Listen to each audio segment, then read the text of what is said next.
এই 5টি বাস্তু টিপস আপনারা মেনে চলুন।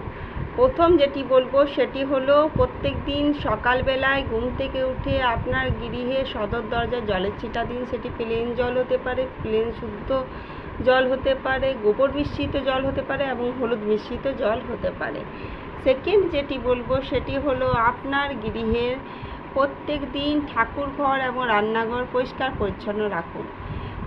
থার্ড নাম্বার যেটি বলবো সেটি হলো আপনার গৃহে তুলসী গাছ থাকা অত্যন্ত আবশ্যক। তুলসী গাছ প্রত্যেক দিন সেই তুলসী গাছে জল দেওয়া এবং তুলসী গাছ স্থাপন করা অত্যন্ত আবশ্যক। 4 নাম্বার যেটি বলবো, প্রত্যেক দিন আপনারা ঘিয়ের প্রদীপ জ্বালান, ঘিয়ের না হলেও তেলের প্রদীপ জ্বালান এবং তুলসী তলাতেও একটা করে প্রদীপ প্রত্যেক দিন সন্ধ্যাবেলায় দেবেন। এবং 5 নাম্বার যেটি বলবো, প্রত্যেক দিন সন্ধ্যাবেলায় শঙ্খের ধ্বনি শাঁখ বাজান।